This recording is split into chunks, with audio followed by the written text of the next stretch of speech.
Welcome back. In this lecture you will learn how to ensure that the components of an HVAC system supply clean, draft and noise-free air to the designated spaces. Supply and/or return ducts.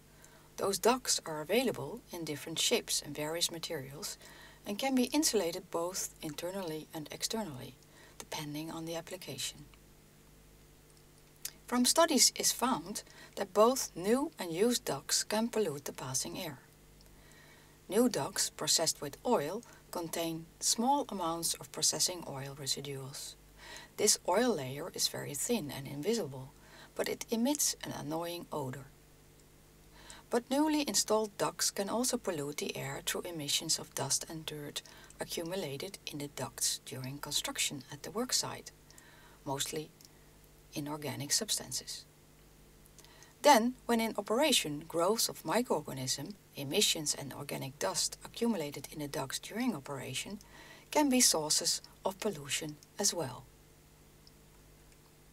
For ducts to ensure that they are able to supply clean air, it is therefore recommended to start with clean ducts, that is free from oil, residues and dust dirt accumulated during construction. This can, for example, be established by closing the end of the ducts at the construction site, as you can see here on the picture, and by cleaning all parts in contact with the airflow just before installation. Then it is recommended to select ducts with smooth inner surfaces, that is, avoid sharp-edged curves, turns, transition pieces or self-tapping screws in duct walls, because dirt can accumulate at such places. To prevent dust dirt to enter the ducts during operation, it is important to use an efficient filtering system. Furthermore, add insulation material to the outside of the duct, not on the inside, to prevent condensation on the inside and thus give microorganisms no chance. Also prevent condensation of water from humidifiers, and preferable, do not use sound attenuators. Those can become an important pollution source as well. When air is distributed through the ducts, depending on the air velocity in the duct, noise can be created, the so-called rustle of air. The smaller the diameter, the higher the velocity with the same airflow rate, the higher the sound level. Additionally, change of duct diameter along the way or direction of the airflow can cause a sound effect. To prevent noise annoyance from airflow in ducts, it is therefore recommended to have as less as possible changes in duct diameter or direction of the airflow. Moreover, it is recommended to keep the air velocity in the duct below 3 meters per second. For round ductwork, the equation shown here can be used to calculate the air velocity for a certain duct diameter and airflow rate. The supply to and exhaust of air in a space takes place through air grills. The location, the number, the type and settings of the grills depend on the selected ventilation principle and the required amount of ventilation. We know a number of grills that are available in various shapes and dimensions, such as line grills, whirl diffusers, ceiling, floor and wall grills, air valves and air distribution bags. The hole through which the air supply takes place is usually covered with a diffuser or grill. The direction and the throw of the air jet can be controlled by the position of the blades of the grill. And when the supply is just under the ceiling, the air will follow the ceiling, it sticks to the ceiling, resulting in the so-called Coanda effect. Mixing of the airflow occurs in this case only on one side. With an increasing turbulence, the rate at which the jet becomes thicker increases, as does the rate at which the velocity on the axis decreases, shorter throw. Because of this sticky effect, a wall jet will continue longer than a free jet, and will therefore enter the occupied zone later. However, this depends also on the temperature of the air supplied and the room air temperature, and thus the existing airflows. The supply of air into a space through a grill can cause draft when the supply air temperature, the setting of the blades and/or the air velocity are badly designed and/or set.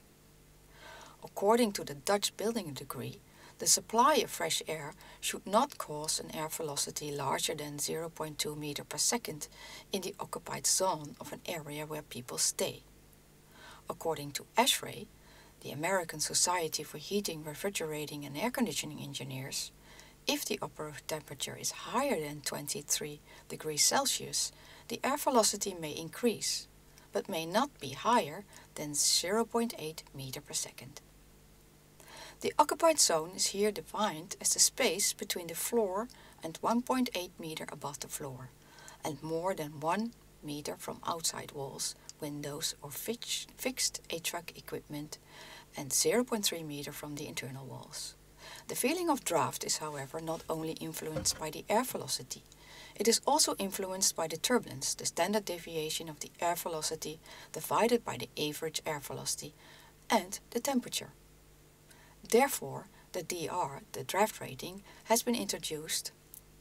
With the DR approach, it is possible to predict the percentage of dissatisfied occupants resulting from draft, while accounting for the temperature, velocity, and the turbulence intensity locally. Now, for air supply through a round opening, resulting in a free jet, the following equation can be used to calculate the velocity at distance x of the opening, assuming the temperature of the supplied air is equal to the room air temperature and there is no existing airflow in the room. The location where the air leaves the space has almost no effect on the airflow pattern. This is because during the exhaust of the air, the kinetic energy occurs in the return duct, while the airflow to the hole takes place from all directions in the space. The air velocity of the supply to the hole decreases in principle quadratic with the distance to the hole. Because it's beyond this course to exactly calculate which ventilation rates per grill is allowed, the following recommendations can be given in the case of mixing ventilation. First of all, limit the ventilation rate per grill to 10 liters per second. Second, locate the air supply grill as high as possible, but at least 1.80 meter above the floor. If more than 10 to 15 liters per second per grill is supplied, take measures, such as locate air supply at a location where no occupants are present, locate air supply above a suspended ceiling, or provide air supply through an airflow guiding profile just below the ceiling. In summary, this lecture provided you with tips to ensure that air ducts and air grills together deliver clean and noise and draft-free air to the designated spaces. Thank you for your attention.